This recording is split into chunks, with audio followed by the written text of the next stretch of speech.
পাচ্ছি, আমি কাউকে আঘাত করে কথাগুলো বলতেছি না। সীমান্ত হামলা নিয়ে আমরা ভাষানী অনুসারী পরিষদ সোচ্চার আমরা প্রোগ্রাম করতেছি করে সীমান্ত হত্যা প্রতিরোধ জাতীয় কমিটি নামে আমরা একটা কিছু করার চিন্তা ভাবনা করছি। দেশের মানুষকে হত্যা করা হচ্ছে নির্বিচারে। ফারুক এখানে উল্লেখ করছে পাখির মতো গুলি করে মানুষ মারা হচ্ছে, কোনো প্রতিবাদ নেই। সরকার থেকে প্রতিবাদ করে না, ওই আইওয়াশ করার মতো লোক দেখানো, দেখা গেল কি ওই ফ্ল্যাগ মিটিং করে একটা। ওই পারের ওরা আসে বিএসএফ, আমার দেশের বিএসএফ যা ভালো খানা দানা হয় আর বলে যে ভাই মানুষ মাইরেন না, আমার দেশের মানুষ বলে, ওরা বলে ঠিক আছে আর মারবো না। লোককে গুলি করে মারা হয়েছে এবং 3 জন লোক আহত হয়েছে গুলি খেয়ে। তারা তাদের ক্ষেত্রে কাজ করতেছিল, রাখাল তারা গরু চড়াইতে গেছে, তাদেরকে গুলি করে হত্যা করা হচ্ছে। এইটা নিয়ে কোনো সারা শব্দ নেই, আন্দোলন নাই।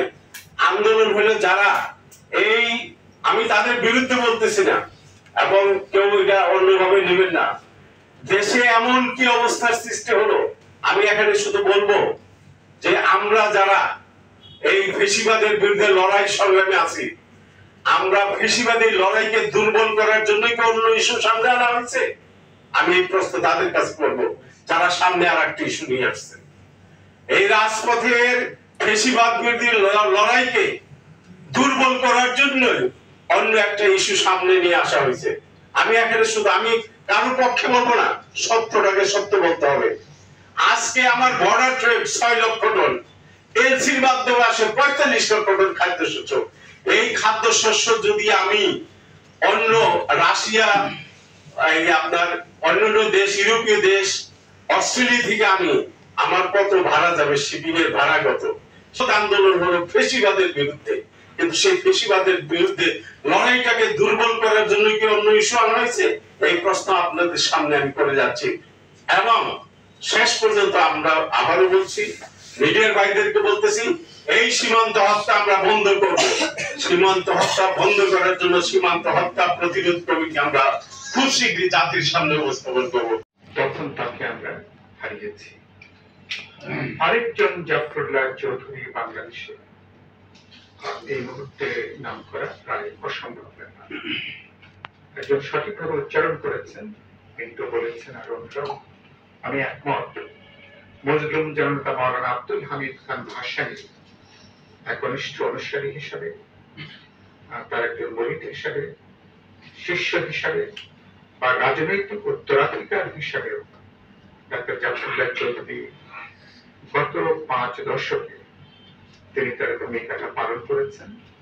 অনেক অসমাপ্ত কাজ তিনি সম্পন্ন করবার একটা ঐকান্তিক চেষ্টা, আগ্রহ এবং একজন লেগে থাকা যে মানুষ, তার মধ্যে ডক্টর জাফরুল্লাহ চৌধুরী ছিলেন অন্যতম। আপনি তাকে জ্ঞানবান করবেন, যিনি সচেতন ভাবেই তিনি সমস্ত ইন্দ্রিয় তিনি যখন বন্ধ করে রেখেছেন, তার কাছে সত্যটা আসলে পৌঁছানোটা খুবই কঠিন। এই কারণের জন্য আওয়ামী লীগ নিজেকে ছোট করেছেন, মুক্তিযুদ্ধকে হেয় করেছেন, মুক্তিযোদ্ধাদেরকে খাটো করেছেন এবং আগামী প্রজন্মের কাছে তার একটা ভুল ইতিহাস তারা হাজির করছেন।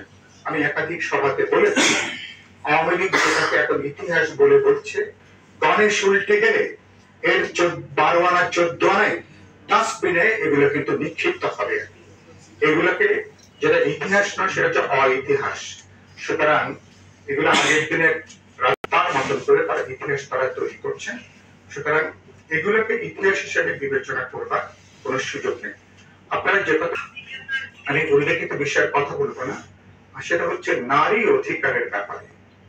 বাংলাদেশে নারীদেরকে স্কুলে, কলেজে বা স্বাস্থ্য কর্মীদেরকে সাইকেল নিয়ে 72-73 সাল থেকে শুরু করে গ্রামান্তরে যেসব জায়গায় গণস্বাস্থ্য কেন্দ্রের ছিল, গণস্বাস্থ্যের সেবা গেছে, নারী স্বাস্থ্য কর্মীদেরকে সাইকেল নিয়ে, পরবর্তীকালে কেউ মোটর সাইকেলও তারা চলেছেন। এখানেও ডক্টর জাফরুল্লাহ চৌধুরী নারী অধিকার, তার স্বাবলম্বিতা, তার মর্যাদা, তার সম্মান, এক্ষেত্রে তিনি যারা এখানে অগ্রপথিকের ভূমিকা পালন করেছেন, ডক্টর জাফরুল্লাহ তার মধ্যে হচ্ছেন অন্যতম। জাফরুল্লাহ চৌধুরীর কথা আমরা সবাই জানি। জাতিসত্তার লড়াই চলবে, অধিকারের আন্দোলন চলবে, তাদেরকে সংহতি জানানো, সমর্থন জানানো, এটা আমাদের রাজনৈতিক নৈতিক আমাদের অধিকারের মধ্যে সেটা বলে। জানি না ওবায়দুল কাদের যখন বলছেন যে আমরা ভারত থাকার কারণের জন্য 7ই জানুয়ারি আমরা নির্বাচন করাটা সম্ভব হয়েছে, ভারত পাশে ছিল বলে আমরা পশ্চিমা দেশগুলোর চাপ মোকাবেলা করে 7 জানুয়ারি নির্বাচন করে আবার আমরা সরকার গঠন করতে পেরেছি। এ কথার অর্থটা কি? এদেশের মানুষের জনগণ, তাদের ভোটার, তাদের ভোট, তাদের সমর্থন, এটা ক্ষমতায় থাকার প্রধান কোন বিষয় নয়। বিষয় হচ্ছে ভারতের তাদের সমর্থনটা। তো আমি তোমাকে বহু জায়গায় বলেছি, এই কথা যদি বিএনপি বা আমরা বিরোধী দলের কোন নেতারা যদি বলতেন যে দিল্লি আছে তো আমরা আছি, আমরা আছি তো দিল্লি আছে, এবং মহসিন রশিদ ভাই নিশ্চয়ই সাক্ষ্য দেবেন, আমার সাথে একমত হবেন, তাদের বিরুদ্ধে আমি নিশ্চিত রাষ্ট্রদ্রোহের মামলা হতো। তাদেরকে ইতিমধ্যে জেলখানার প্রকোষ্ঠে তাদেরকে থাকতে হতো। ওবায়দুল কাদের বা আওয়ামী লীগ নেতাদের বিরুদ্ধে কোন আদালতে মামলা করা যাবে আমি জানি না, কোন আদালতে মামলা করার সাহস তারা, মামলা নেবার সাহস তারা দেখাবেন কিনা জানি না, কিন্তু ওবায়দুল কাদের যে সত্যটা তিনি প্রকাশ করে দিয়েছেন, এদেশের মানুষের সমর্থনে নয়, তাদের ভোটের মধ্য দিয়ে নয়, তারা একটা দিল্লির অনুগত বসঙ্গত, দিল্লির একটা ক্লায়েন্ট স্টেট হিসাবে বাংলাদেশকে গত ধারাবাহিক ভাবে রেখে দেওয়ার নজরানা হিসাবে আজকে তাদেরকে ক্ষমতায় রাখা হয়েছে। আমার এখানে উল্লেখ, রোজার মাসে যখন ওরা যখন মানুষ মারে প্রতিদিন 50 থেকে 100 জনের উপরে, তখন আমার সীমান্তে, তখন এখানে রোজার মাসে পর্যন্ত সীমান্তে বিএসএফ মানুষের হত্যাকাণ্ড বন্ধ করেনি। আমি বহু জায়গায় বলেছি, একমাত্র ইসরায়েল আর ফিলিস্তিনি সীমান্ত ছাড়া এটা হচ্ছে এই ভারত বাংলাদেশ সীমান্ত পৃথিবীর সবচেয়ে ভয়ঙ্কর, সবচেয়ে প্রাণঘাতী সীমান্ত। পৃথিবীর অন্য কোথাও আমেরিকার সাথে মেক্সিকোর বিশাল সীমান্ত আছে, সেখানে একটা অংশ কাঁটাতারের বেড়া আছে, ফিলিস্তিন ইসরায়েলও কিছু কাঁটাতারের বেড়া আছে, কিন্তু 5000 কিলোমিটারের যে আমাদের সীমান্ত, তার 4200 কিলোমিটার পর্যন্ত কাঁটাতারের বেড়া দেওয়া, অনেকখানি বেড়া হচ্ছে ইলেকট্রিফাইড, বিদ্যুতায়িত করা। এমন প্রতিবেশী ভারতের সীমান্তবর্তী অঞ্চল বা আমাদের সীমান্তবর্তী অঞ্চলে কোন রাজনৈতিক প্রাকৃতিক কোন দুর্যোগে মানুষ যদি আশ্রয় নেবার প্রয়োজন বোধ করে, পাশের বাড়িতে পাশের গ্রামে আশ্রয় নিতে পারবে না। এমন প্রতিবেশী যখন মুক্তিযুদ্ধের জন্য ভারতে তাকে আমরা লাল গালিচার সংবর্ধনা দিই, হয়তো এটা ওই দিনই হয়তো সীমান্তে ফেলানির মতন করে আমাদের কোনো না কোনো মানুষের লাশ চলছে। জেলখানায় সীমান্ত অঞ্চলে অনেক মানুষকে ধরে নিয়ে জেলখানায় রাখা হয়েছে, অত্যাচার করে, নিপীড়ন করে, অনেকের লাশ পর্যন্ত সময় মতন পাওয়া যায় না। একটা সরকার কতখানি অনুগত হলে, কতখানি কাঁসালুক হলে আমার বিজেপি সদস্য যখন মারা গেল, হত্যা করলো, উপযুক্ত প্রতিবাদ পর্যন্ত হলো না, এবং এখানে বিএসএফ প্রধান যখন বলে দিচ্ছেন সীমান্তে 0 টলারেন্স, এখানে কোনো লেথাল উইপেন ব্যবহার করা হবে না, তিনি দিল্লি ফিরে যাওয়ার পরপরই আবার আমার সীমান্তে মানুষের হত্যা হয়েছে। তার মানে এটা বাস্তবে সরকার যে কোনো ভাবে ক্ষমতায় থাকার বিনিময়ে ভারতের এক ধরনের দখলদারিত্ব তারা যেখানে কায়েম করেছে, ডাক্তার জাফরুল্লাহ চৌধুরী আজকে বেঁচে থাকলে সম্ভবত তিনি সবচেয়ে জোরে, সবচেয়ে বলিষ্ঠ ভাবে তিনি প্রতিবাদ করতেন। তার মানে কি, সরকারের কাছে আমাদের ভোটের অধিকার, গণতান্ত্রিক অধিকারের যেমন নিরাপদ নয়, গণতান্ত্রিক ভবিষ্যতের কোন নিরাপত্তা নাই, আমার জাতীয় স্বাধীনতা, আমার জাতীয় সার্বভৌমত্ব, আমার জাতীয় স্বার্থ, কোনো কিছু আজকে আর নিরাপদ নয়। ধারাবাহিকভাবে 15 বছর তারা ক্ষমতায় রাখতে যে তারা গোটা বাংলাদেশের এবং মানুষের বিরুদ্ধে আজকে ভারতের চরম হিন্দুত্ববাদী মোদী সরকার অবস্থান গ্রহণ করেছে। এই পণ্য বর্জন আমার কাছে এটা অনেকটা সিম্বলিক একটা ডেমনস্ট্রেশন, একটা প্রতীক, একটা প্রতিবাদ, যেটা ভারতের ম্যাক্রো অর্থনীতির হয়তো বড় ধরনের কোন প্রতিবাদ ঘটাবে না। আমি অর্থনৈতিক ছাত্র হিসেবে দায়িত্ব নিয়ে কথাটা বলতে চাই, কিন্তু যেটা গুরুত্বপূর্ণ, এদেশের মানুষের যে পুঞ্জীভূত ক্ষোভ এই দখলদারিত্বের বিরুদ্ধে, রাসায়নিক নীতির বিরুদ্ধে, এবং একটা ফ্যাসিস্ট সরকারকে অন্ধভাবে 15 বছর ধরে যে কোনো ভাবে সমর্থনে থাকার বিনিময়ে তারা যেভাবে একটা ক্লায়েন্ট স্টেট হিসেবে রেখে দিতে চায়, পণ্য বর্জন বলি, বা অন্যান্যগুলোর ক্ষেত্রে মানুষের প্রতিবাদ এগুলোর তারই হচ্ছে বহিঃপ্রকাশ। আমি কথাটা আমরা কেউ নিজের একটা গণ্ডির ভিতরে চিন্তা করি। এই জাফরুল্লাহ চৌধুরী কখনো এমপি নির্বাচন কোন দলের চেয়ারম্যান হওয়ার কোন খায়েশ ছিল না। তিনি যা করেছেন মানবতার জন্য করেছেন। তার প্রতিষ্ঠিত হাসপাতাল সমাজ ভিত্তিক একটা হাসপাতাল। আপনারা জানেন যে একজন ধনী মানুষ যেই চিকিৎসা পায়, একজন একবারে সর্বহারা মানুষ তিনিও কিন্তু বিনামূল্যে একেবারে সমান একটা চিকিৎসা তারা পায়। কখনো কেউ কথা বলতে পারে না। লেবার পার্টি এবং আমাদের মঞ্চে যারা আছে, আমাদের সবাই আমরা আগ্রাসনের বিরুদ্ধে, আধিপত্যবাদের বিরুদ্ধে, সামন্তবাদের বিরুদ্ধে, সমস্ত অত্যাচার নির্যাতনের বিরুদ্ধে, গণতন্ত্রের পক্ষে আমরা কাজ করছি। আপনি জাফরুল্লাহ চৌধুরী সাহেবের সমস্ত প্রতিষ্ঠানের সাথেই কিন্তু গণ শব্দটা লাগানো। তার পরিবারের যারা আছেন তারা তার মতো সম্পদের অধিকার বা তার বিভিন্ন জিনিসের অধিকার। আমরা মনে করি যে ডাক্তার জাফরুল্লাহ চৌধুরী একজন খাঁটি মানুষ ছিলেন এবং আমি দেখেছি যে করোনার সময় তিনি যেভাবে হঠাৎ নয় তিন দিকে বিরাজ করছেন এবং আমাদের প্রতিবেশী, আমরা তাদেরকে অস্বীকার করার কোনো সুযোগ নাই। প্রতিবেশীকে কখনো পাল্টানো যায় না। সব প্রতিবেশী সুলভ আচরণ প্রত্যাশা করি, কিন্তু ভারত আমাদের সাথে আমাদের সব প্রতিবেশী সুলভ তো দূরের কথা, তারা আমাদের কখনো কোনো আমলে নিচ্ছে না। তারা আমাদের স্বাধীনতায় বিশ্বাস করে না। আপনারা জানেন যে আমাদের যে সিলিন্ডার হয়েছিল সেখানে কিন্তু আমাদের যে মুক্তিযুদ্ধের সর্বাধিনায়ক এমএজি ওসমানীকে তাকে কিন্তু উপস্থিত করা হয় নাই এবং তিনি যে বিমানে করে সিলেটে তিনি গিয়েছিলেন সেই বিমান কিন্তু হামলা করা হয়েছিল এবং বিমান পুড়ে গিয়েছিল। আল্লাহ রক্ষা করেছে, আমাদের ওসমানী সাহেবরা বেঁচে ছিলেন। যে বড় এক চক্রান্তের জায়গা এই এবং তখনও কিন্তু ওই বিমানে জাফরুল্লাহ চৌধুরী সাহেব ছিলেন, অবশ্যই হেলিকপ্টারে ছিলেন। এই ভারত আমাদেরকে ভাতে মারতে চায়, পানিতে মারতে চায়। ভারতের আপনারা দেখেছেন যে মৌলানা আব্দুল হামিদ খান ভাসানীর নেতৃত্বে সেই যে ফারাক্কা লং মার্চ, যেই ফারাক্কা পাকিস্তান আমলে তৈরি করা হয়েছিল, পাকিস্তানের পরে যখন বাংলাদেশ হলো শেখ মুজিবুর রহমানের কাছ থেকে 41 দিনের জন্য একটা জাস্ট ট্রায়াল স্বরূপ একটা অনুমতি নিয়ে শুরু করেছে।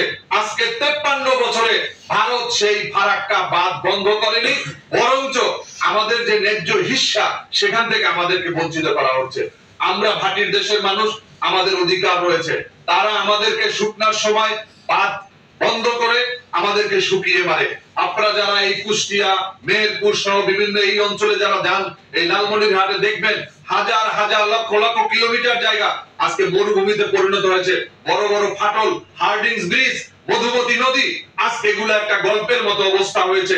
ব্রিজের জায়গায় জীবজন্তু নিয়ে সেই রাতঘাট ব্রিজের নিচ থেকে চলাচল করছে।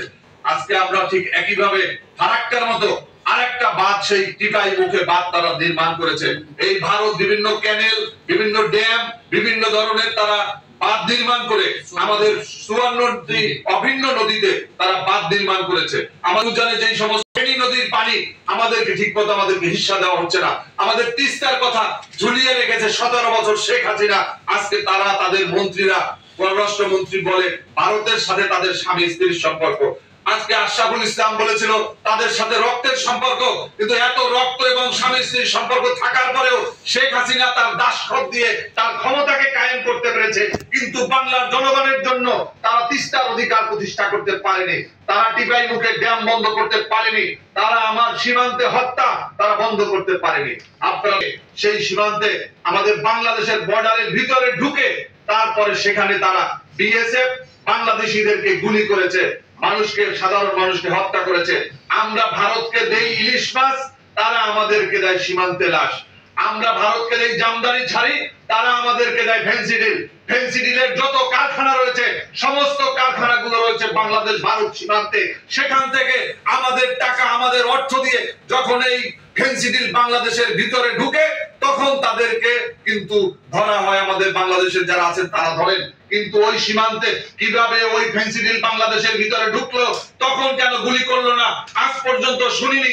যদি ভারত থেকে আসার সময় সে কোনো গরু ব্যবসায়ীকে তারা হত্যা করেছে, তারা গুলি করেছে, কোন ভারতীয় গরু ব্যবসায়ীকে তারা হত্যা করে না, কোন ফেন্সিডিল ব্যবসায়ীকে তারা হত্যা করে না।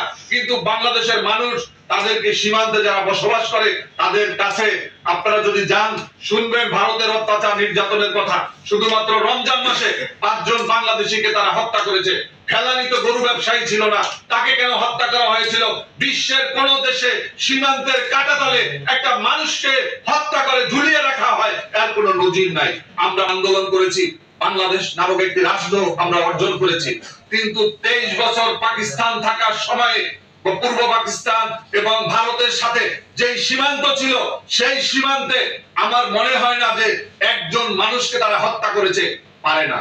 আপনারা দেখবেন পাকিস্তানের সাথে যদি কখনো একজন পাকিস্তানি নাগরিককে তারা হত্যা করে, তার বদলা 3 জন 4 জন তারা বদলা নেয়।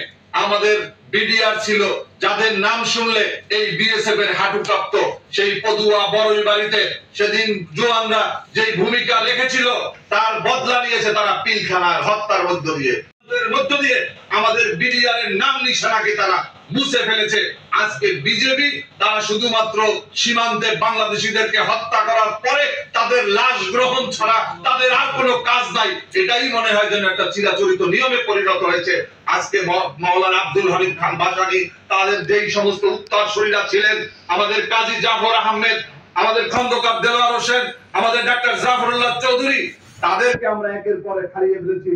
আজকে আমাদের ডানে বামে যারা বসা আছেন, আমরা মনে করি আমাদের এই নেতৃবৃন্দ তারাই মাওলানা আব্দুল হামিদ খান ভাসানীর যোগ্য উত্তরসূরি হিসাবে আগামী দিনে বাংলাদেশের গণতন্ত্র প্রতিষ্ঠার জন্য, আইনের শাসন প্রতিষ্ঠার জন্য এবং সেই আগ্রাসন বিরোধী যেই বাংলাদেশ আগ্রাসন বিরোধী যে আন্দোলন, এটাকে আমাদেরকে আরো জোরদার সেক্টরে ঘোষণা করেছে।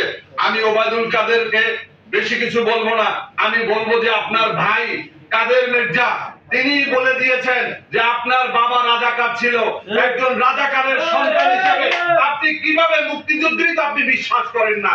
যারা জিয়াউর রহমানের স্বাধীনতা ঘোষণাকে অস্বীকার করে, যারা জিয়াউর রহমান কোন সেক্টরে যুদ্ধ করেছে খুঁজে পায় না, তারা একমাত্র রাজাকারের সন্তান ছাড়া অন্য কেউ হতে পারে না। আজকে ওবায়দুল কাদেরকে চিকিৎসা করানো দরকার, আজকে তাকে সেই পাবনায় পাঠানো উচিত। আজকে তিনি মানসিক ভারসাম্যহীন হয়ে পড়েছে। এই সমস্ত পাগল দিয়ে বাংলাদেশ চলে না।